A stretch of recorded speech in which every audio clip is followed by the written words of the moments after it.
Night 2 of Indiana Sprint Week wrapped up here tonight at the Lawrenceburg Speedway just west of Cincinnati, Ohio. Thankfully, we got it done in one night because when we woke up this morning, a monstrous gloomy face, as we woke up this morning, it looked just as gloomy as yesterday did. There was a big band of storms that was set to come through around the 2 o'clock hour this afternoon. The Brickyard 400 got a little bit of rain delay as well, but thankfully, the second storm that was crossing through Terre Haute when the first storm did hit deteriorated by the time it got through Columbus, and it was supposed to hit right after the A main finished, and about what I believe an hour after the A main. It's still not here. Fingers crossed I don't get drenched on while I record this video, but first time here at Lawrenceburg Speedway. I've always watched this on YouTube. I've always heard great things about this racetrack, and man, oh man, what a phenomenal facility. What a phenomenal racetrack. This is one of the coolest racetracks you get to come to and just watch sprint cars. I can't imagine what it feels like driving sprint cars. I'm going to say this right now. I know this is a very nerdy thing to say, but you look at this track right now, iRacing, Lincoln Park, Lawrenceburg. We have enough PA Speed Week tracks as it is. We need some Sprint Week tracks. Put Lawrenceburg in the game, for the love of Christ. I know they're at Salem and Winchester. Add this. As for tonight's race, let's look back in the real world. Night 2 of the points paying events, Kokomo got moved to Tuesday because of the rain delay, and a barn burner of the race. It was a very fast-paced race because as soon as they got hot laps done, they went straight into the hot laps. They went straight into the mains. We went into the B mains and had the A main going about an hour earlier than I think we would have if we didn't have the rain delay. So hats off to the drivers and the teams as well as USAC for getting this race in because I know it wasn't an easy feat. Some massive names caught up in wrecks, like people like Justin Grant, Mitchel and Kyle Cummins. Brady Bacon had an incident during the A main as well. We have a lot to look forward to here in our highlights, courtesy of our friends at Peak Performance. So let's take a look at that and then give you your top 10 rundown from tonight's event. Protect your vehicle with Peak Original Equipment Technology. Our formulas match the vehicle manufacturer's technology requirements so that we have the perfect match for every vehicle. Mitchel would lead the field to green for tonight's 30-lap A main and would jump off to an early race lead for the opening laps. Brady Bacon and Robert Ballou would begin making their way up to the fight for the lead, and by lap 10, Ballou would make the move and take over the top spot as he looked to go back-to-back for the first 2 nights of Sprint Week. However, his luck would go south as he would hop the cushion and run it into the wall. He would only suffer minor damage to the front end and return to the race, giving the lead to Logan Seavey. On the ensuing restart, we would see our first big crash of the week as Justin Grant would hit the turn 4 wall and send Mitchel flying down the front stretch along with Kyle Cummins. Kyle Cummins and CJ Leary would enter the work area and return for the green flag. Justin Grant would be taken to a local hospital. Logan Seavey would lead the field back to the green flag, and he would jump out to a sizable lead as we approach 10 to go. The caution would once again come on lap 23, and in a massive surprise, Brady Bacon would pull off into the work area from second place after having a blown rear tire. He would also return to the track but would go all the way to the last place. And on the final restart, Logan Stevens would drive away with the race lead and take the win in Lawrenceburg as Robert Ballou would flip it in turn 2 from the 12th spot. And looking at your top 10 for tonight, Logan Seavey would take tonight's A main win with Kale Drake in second. Kevin Thomas Jr. would go back-to-back third place finishes, a strong start to Spring Week for him, with Briggs Dandy, runner-up back from Lincoln Park, finishing in fourth. Ricky Lewis, a phenomenal run in the fifth spot. Jake Swanson, another top 10 in sixth. CJ Leary on his way back up to seventh. Kyle Shipley in eighth. Hayden Reinbold down to ninth. And Kyle Cummins, who by halfway was on his roof, ran into the field. He escapes with a top 10 finish. And looking at your unofficial point standings following tonight's race at Lawrenceburg, Logan Seavey holds on to the points lead with 148 points, only 2 ahead of Briggs Danner. Kevin Thomas Jr. holds on to third, only 5 points behind. Brady Bacon down in fourth at a 30-point gap, with Jake Swanson only 1 behind him in fifth. Robert Ballou falls from first down to sixth, 34 points back, with Gunnar Setzer in the 7th spot, tied with Hayden Reinbold. 62 points is where you'll find Mitchel and Kyle Cummins will boost himself up to 10th, 63 points out of the lead. And we were fortunate enough to catch up with some of the podium finishers from tonight's race. Let's hear what they had to say about tonight's race here in Lawrenceburg, then look forward to Tuesday as we head back to Kokomo. Kevin Thomas Jr., another third place finish here tonight at Lawrenceburg. Not a win that you're looking for, but you got to keep it consistent, and you're holding really good here in the Indiana Sprint Week Championship. It's got to feel really good to start off with such a consistent momentum. Yeah, it does. Obviously, that's a tough race to to get through there. This place can be hard to pass, and and it's not really the track's fault. We just all probably the top 10 guys, you get rolling around there, wide open's wide open, and it's hard to make speed on guys. And we were able to figure out a couple lines that helped us out some. They weren't the fastest, but they a little bit easier to run for a long period of time without messing up. So I kind of chose that as a little bit of a safer line, but it paid off, got me 3 or 4 cars, and then unfortunately that deal happened on the front stretch that wiped out 3 cars up there as well. So we have a good race car. We got a little behind in qualifying, then didn't win our heat race, and that set us back. I think we started 12th or 14th, something like that. And, that's tough to do from back there. And, but hats off to the track crew and USAC for even getting this thing in. I don't know how we did. We dodged rain all freaking day. So, it's a good start to the week. And I think we got Tuesday is Kokomo, and that'll be, I want to say, like a 5-day stretch of racing. So, we got a good start to it, and that's good to keep these guys going, keep a little bit of morale up. It's hotter than hell out here, so having something to bounce a little bit of momentum off of, and keep going throughout the week is very key. Keeping people motivated, and that's what things are just going our way right now. And, they haven't all year, but I'm not going to complain about it now. You talked about that wreck that happened at the midpoint of the race. You were deep in the field when that happened. It happened right in front of you. With it being so chaotic, being that tightly packed up, take us through what you saw through your visor when that wreck happened, just trying to navigate through that wreck. Yeah, I was restarting 8th there, and I saw it since Seavey started on the top. I saw a car. I didn't know who it was at the time. I saw a car pop out of line, and I knew that we were already out of room.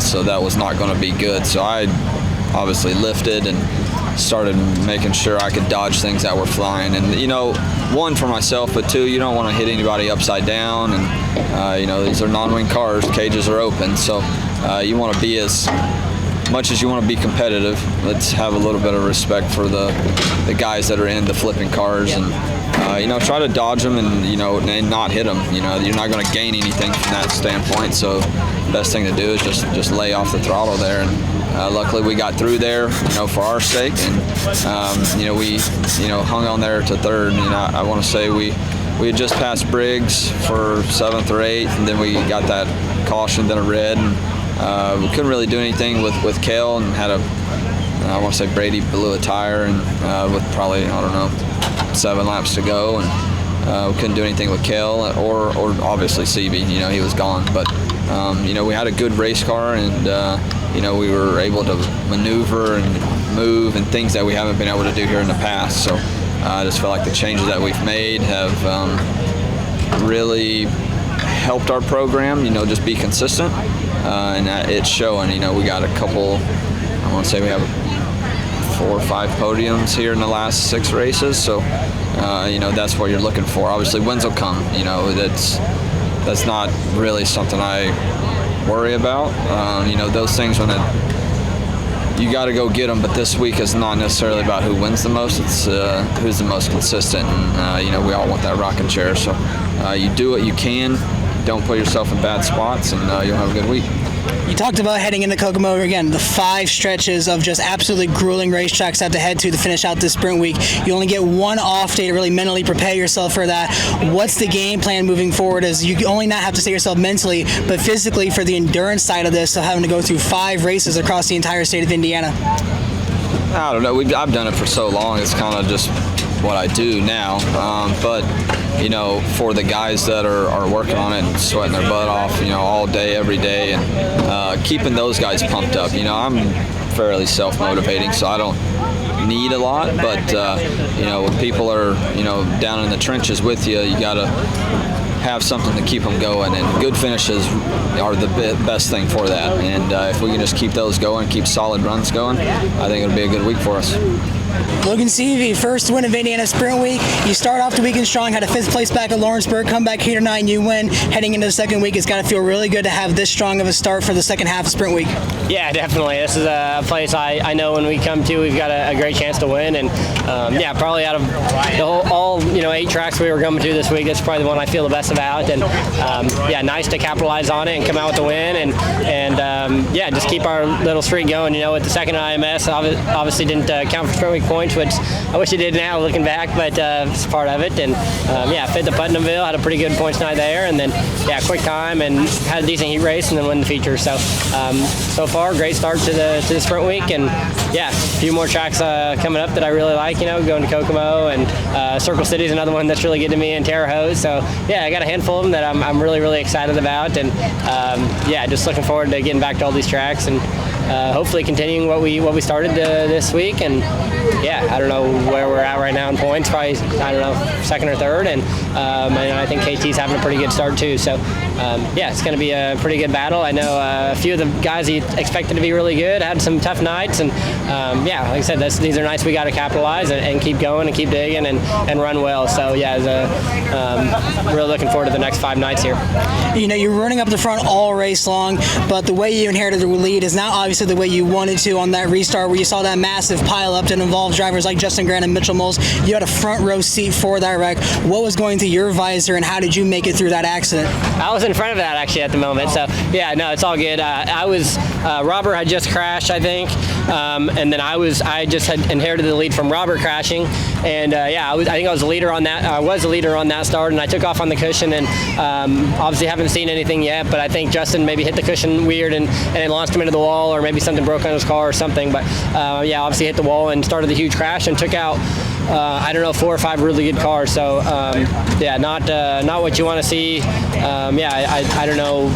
Haven't heard much yet. I think Justin maybe went to the hospital or something, but hopefully he's okay. Obviously he's a pretty tough competitor, and yeah, one of the toughest guys right now in sprint car racing. So yeah, hopefully he's all good, and hopefully I don't know what's going on. I'm sure we'll hear some news later tonight or tomorrow and see how he's doing. But yeah, for now I just hope he's okay and he can keep racing and whatnot. I don't know the extent of what happened. So but yeah, as far as that wreck goes, I'll have to watch the video like everybody else and see what happened.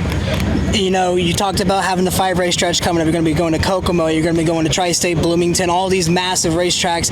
It's going to be really grueling. Obviously, you're used to this kind of stuff, but what's the game plan going to be for this one off day to really kind of recoup yourself to get set for these next 5 grueling races? Yeah, I know the boys have got some work. We actually dropped a couple cylinders, or a cylinder, with like 13 to go there, and luckily everything stayed together.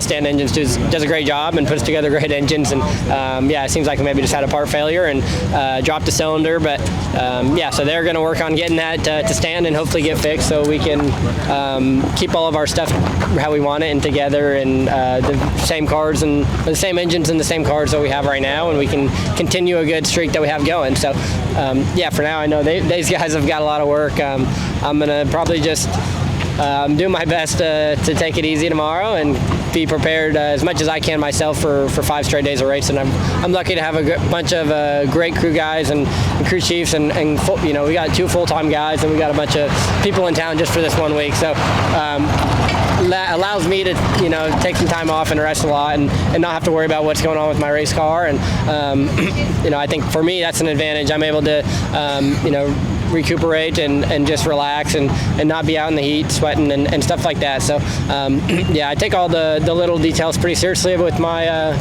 health and performance, and a day off certainly helps. So yeah, can't thank these guys behind me enough that put in the hard hours, and I get to come here on a race day and 5-6 hours of work and do my job as much as I can. And yeah, tomorrow that's my plan, is to relax and make sure I can do my job for 5 more nights.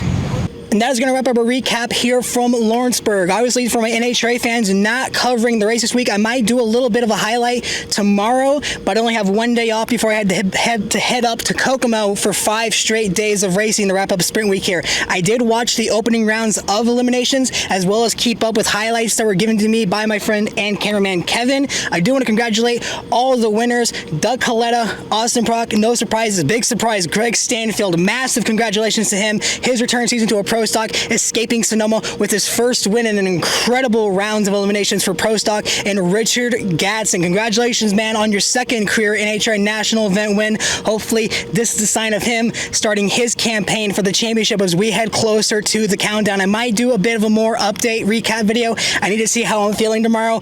But again, thank you guys so much for watching. Thank you to our friends at Peak Performance for allowing me to go out here and cover this event. It has been an incredible opening day of Spring Week. I can't wait to come back out. 5 days of 410 wingless sprint car racing across the state of Indiana. We're going to be in Kokomo. We're going to go to Gas City, Terre Haute, Bloomington, and then Tri-State down in Hobstadt, Indiana.